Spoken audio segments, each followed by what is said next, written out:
The Schoolmaster, a short story by Anton Chekhov. Fyodor Lukich Sisoev, the master of the factory school maintained at the expense of the firm of Kulikin, was getting ready for the annual dinner. Every year, after the school examination, the board of managers gave a dinner at which the inspector of elementary schools, all who had conducted the examinations, and all the managers and foremen of the factory were present. In spite of their official character, these dinners were always good and lively, and the guests sat a long time over them. Forgetting distinctions of rank and recalling only their meritorious labours, they ate till they were full, drank amicably, chattered till they were all hoarse and parted late in the evening, deafening the whole factory settlement with their singing and the sound of their kisses. Of such dinners Sisoev had taken part in 13, as he had been that number of years master of the factory school. Now, getting ready for the 14th, he was trying to make himself look as festive and correct as possible.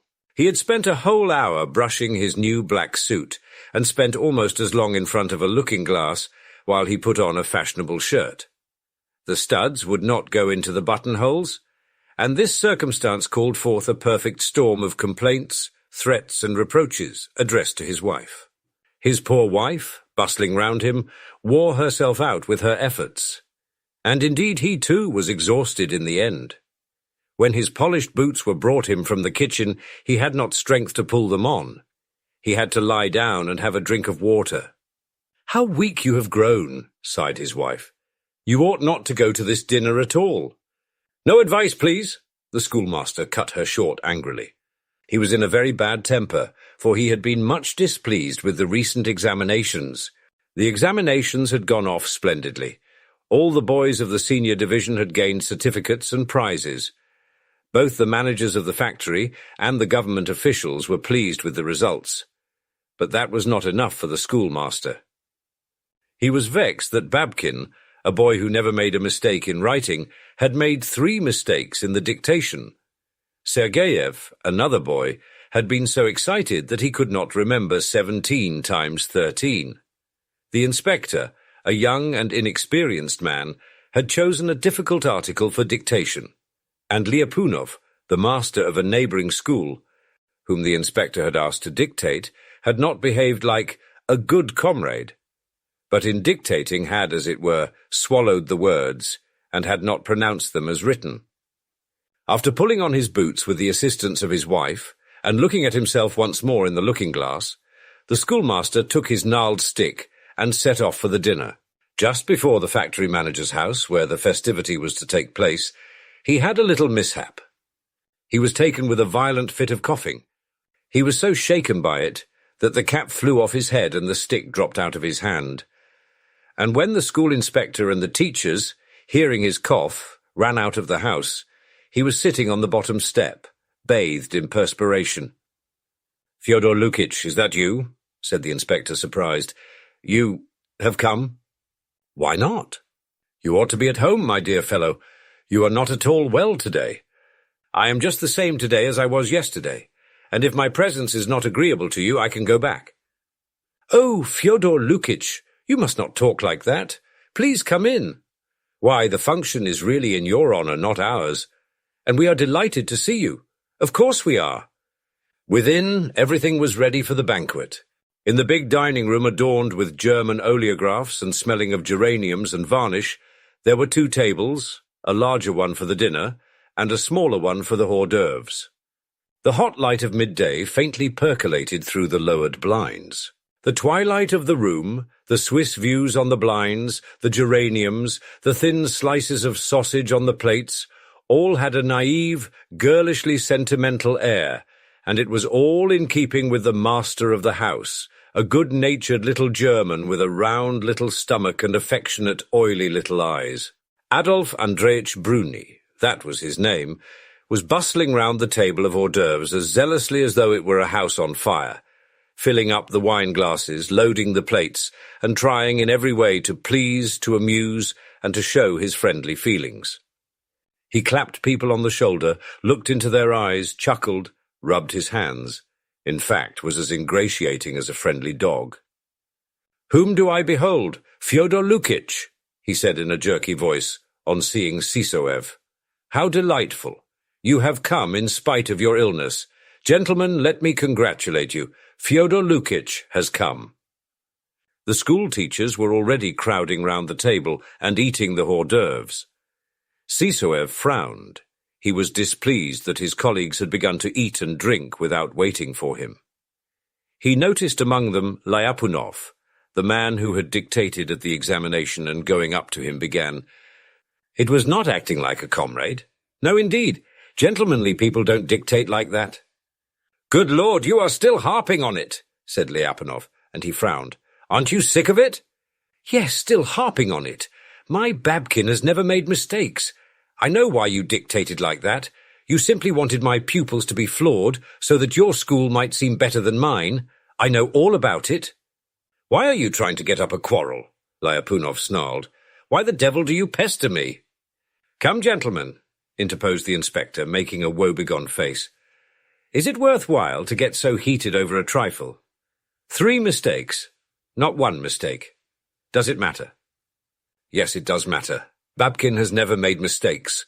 "He won't leave off," Lyapunov went on, snorting angrily. "He takes advantage of his position as an invalid and worries us all to death." "Well, sir, I am not going to consider your being ill." "Let my illness alone," cried Sysoev angrily. "What is it to do with you? They all keep repeating it at me. Illness, illness, illness. As though I need your sympathy. Besides, where have you picked up the notion that I am ill? I was ill before the examinations, that's true. But now I have completely recovered. There is nothing left of it but weakness." "You have regained your health? Well, thank God," said the scripture teacher, Father Nikolai, a young priest in a foppish cinnamon-coloured cassock and trousers outside his boots. "You ought to rejoice, but you are irritable and so on." "You are a nice one, too," Sysoev interrupted him. "Questions ought to be straightforward, clear, but you kept asking riddles. That's not the thing to do." By combined efforts, they succeeded in soothing him and making him sit down to the table. He was a long time making up his mind what to drink, and pulling a wry face drank a wine-glass of some green liqueur. Then he drew a bit of pie towards him, and sulkily picked out of the inside an egg with onion on it. At the first mouthful, it seemed to him that there was no salt in it. He sprinkled salt on it, and at once pushed it away as the pie was too salt. At dinner, Sysoev was seated between the inspector and Bruni. After the first course, the toasts began, according to the old-established custom. "I consider it my agreeable duty," the inspector began, "to propose a vote of thanks to the absent school wardens, Daniel Petrovitch and Ivan Petrovitch," Bruni prompted him, "and Ivan Petrovitch Kulikin, who grudge no expense for the school, and I propose to drink their health." "For my part," said Bruni, jumping up as though he had been stung, "I propose a toast to the health of the honoured inspector of elementary schools, Pavel Gennadievich Nadarov." Chairs were pushed back, faces beamed with smiles, and the usual clinking of glasses began. The third toast always fell to Sysoev, and on this occasion, too, he got up and began to speak. Looking grave and clearing his throat, he first of all announced that he had not the gift of eloquence, and that he was not prepared to make a speech. Further, he said that during the 14 years that he had been schoolmaster, there had been many intrigues, many underhand attacks, and even secret reports on him to the authorities, and that he knew his enemies and those who had informed against him, and he would not mention their names for fear of spoiling somebody's appetite. That in spite of these intrigues, the Kulikin school held the foremost place in the whole province, not only from a moral, but also from a material point of view. "Everywhere else," he said, "schoolmasters get 200 or 300 roubles, while I get 500, and moreover my house has been redecorated and even furnished at the expense of the firm, and this year all the walls have been repapered.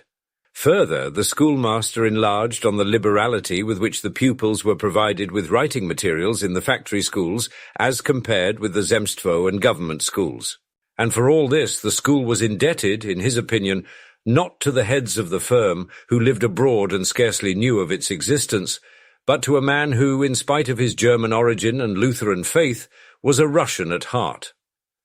Sysoev spoke at length, with pauses to get his breath and with pretensions to rhetoric, and his speech was boring and unpleasant. He several times referred to certain enemies of his, tried to drop hints, repeated himself, coughed, and flourished his fingers unbecomingly. At last he was exhausted and in a perspiration, and he began talking jerkily, in a low voice as though to himself, and finished his speech not quite coherently. "And so I propose the health of Bruni, that is Adolf Andreich, who is here, among us. Generally speaking, you understand?"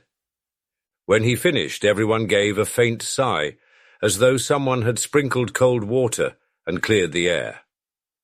Bruni alone apparently had no unpleasant feeling. Beaming and rolling his sentimental eyes, the German shook Sissoev's hand with feeling, and was again as friendly as a dog. "Oh, I thank you," he said, with an emphasis on the "oh," laying his left hand on his heart. "I am very happy that you understand me.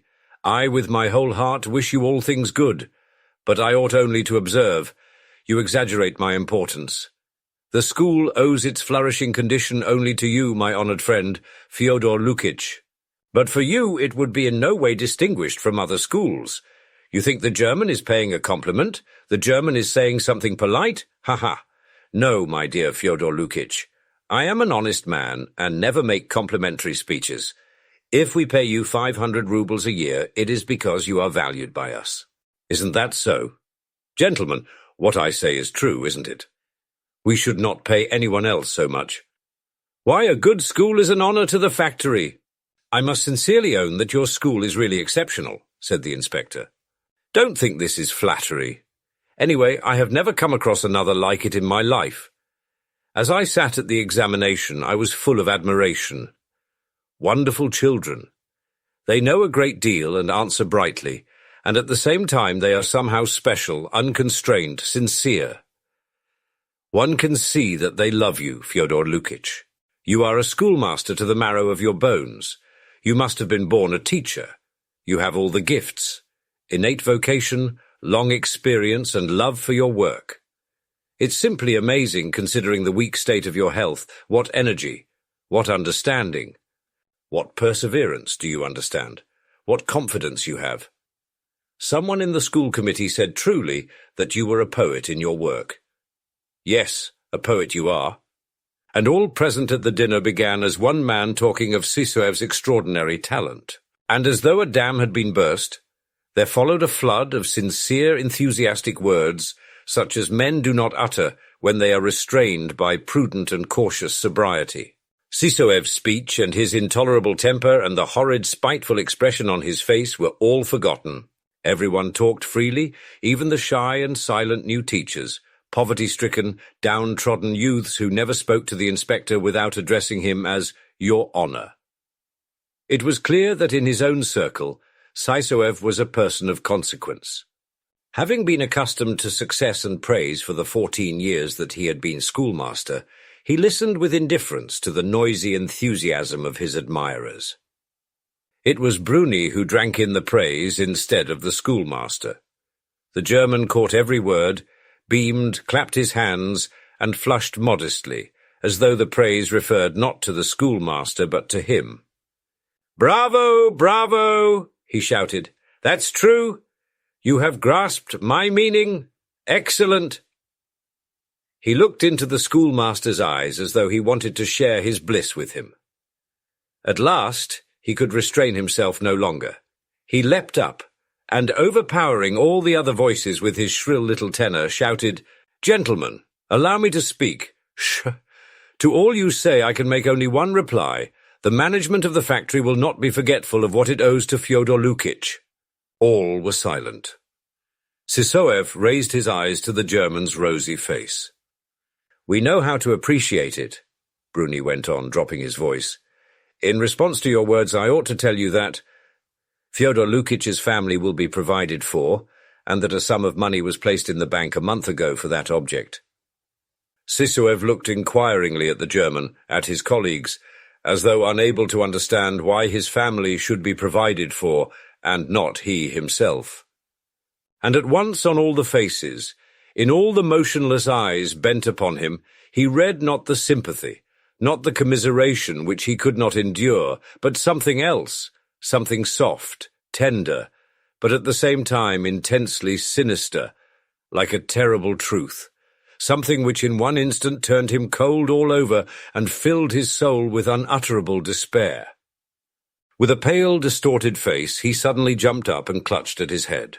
For a quarter of a minute he stood like that, stared with horror at a fixed point before him, as though he saw the swiftly coming death of which Bruni was speaking, then sat down and burst into tears. "Come, come! What is it?" he heard agitated voices saying.